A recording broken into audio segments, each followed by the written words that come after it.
Assalamualaikum warahmatullahi wabarakatuh. Perkenalkan, nama saya Tika Putia Tunasana, NIM 212410102006 dari kelas pemrograman berbasis Mobile A. Di sini saya akan menjelaskan ringkasan materi dari kuliah tamu yang diselenggarakan pada hari Kamis oleh Prof. Dr. Andreas Runzjak, MBA. Untuk materi yang disampaikan yaitu mengenai how to start my own startup. Di sini dimulai dari penjelasan bahwa dalam memulai bisnis rintisan atau startup selalu berkaitan dengan inovasi, di mana inovasi sendiri sama dengan theoretical conception plus technical invention plus commercial exploration. Untuk beberapa faktor keberhasilan, yang pertama, menyelaraskan strategi inovasi dengan strategi bisnis. Yang kedua, menciptakan dukungan budaya di seluruh perusahaan untuk inovasi. Yang ketiga, kepemimpinan puncak sangat terlibat. Untuk yang keempat, mendasarkan inovasi pada wawasan langsung dari pengguna akhir. Yang kelima, ketat dalam mengontrol pemilihan proyek di awal proses inovasi. Yang keenam, unggul masing-masing dari 5 karakteristik pertama ini dan ciptakan pengalaman pelanggan yang unik.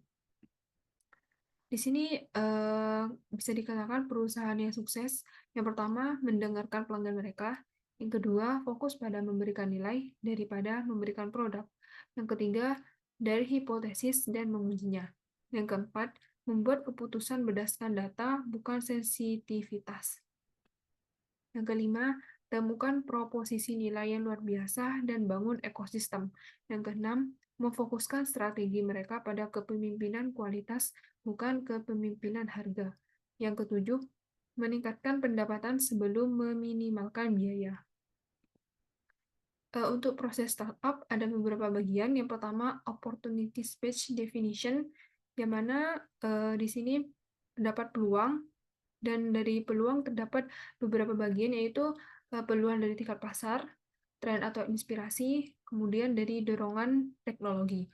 Yang kedua, ideas creation and evaluation, yang mana terdapat manajemen ide. Untuk yang ketiga, business model prioritization, yang terdapat bisnis model, dan di dalamnya ada roadmap. Dalam startup approach atau pendekatan dari startup, yang pertama, act smart atau bertindak cerdas. Tidak ada perkiraan pendapatan yang rumit atau ekstensif, rencana keuangan atau neraca. Yang kedua, failure is expectation atau kegagalan diharapkan benar melalui iterasi pribadi atau desain ulang model bisnis. Yang ketiga, tindakan terjadi dengan kecepatan tinggi. Yang keempat, tindakan hanya didasarkan pada data sebanyak yang benar-benar diperlukan. 5 kesalahan umum yang sering disesali perusahaan. Yang pertama, kami meminta pelanggan terlambat atau tidak sama sekali. Yang kedua, kami tidak mendengarkan pelanggan kami. Yang ketiga, didiskon terlalu tinggi pada fase baru atau rintisan.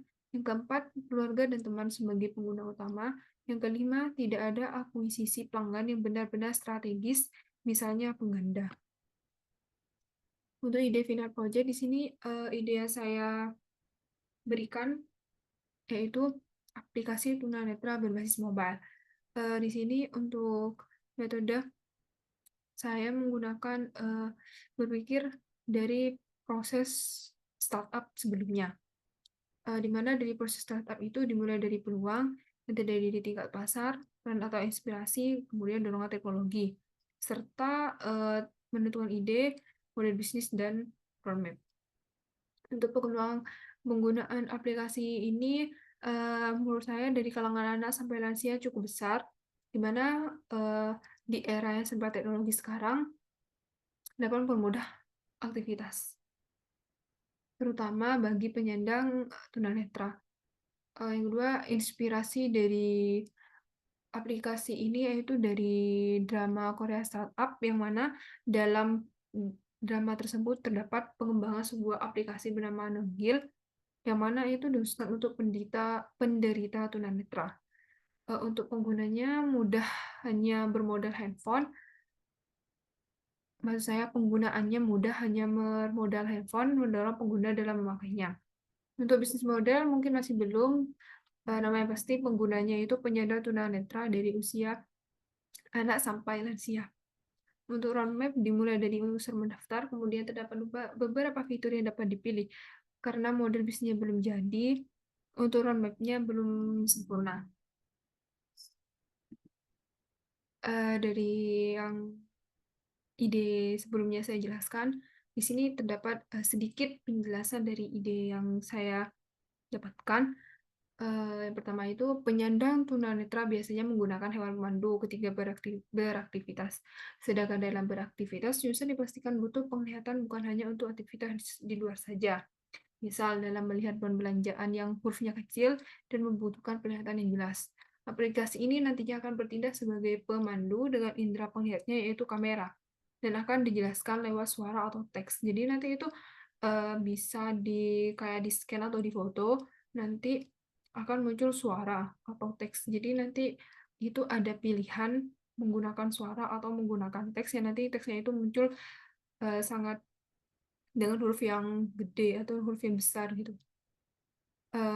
Kemudian bukan hanya berbentuk kertas atau dokumen, namun bisa juga benda mati seperti kursi, tanaman, dan lain-lain. Jadi nanti itu kalau ketika user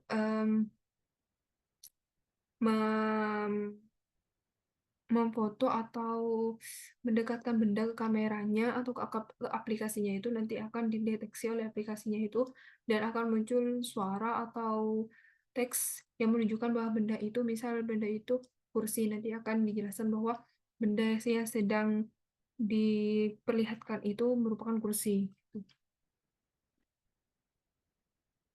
Untuk penjelasan dari ide aplikasi saya mungkin hanya sedikit saja. Eh, Nah, ini untuk dokumentasi keikutsertaan dalam kuliah tamu. Mungkin itu saja yang dapat saya sampaikan. Kurang lebihnya mohon maaf. Assalamualaikum warahmatullahi wabarakatuh.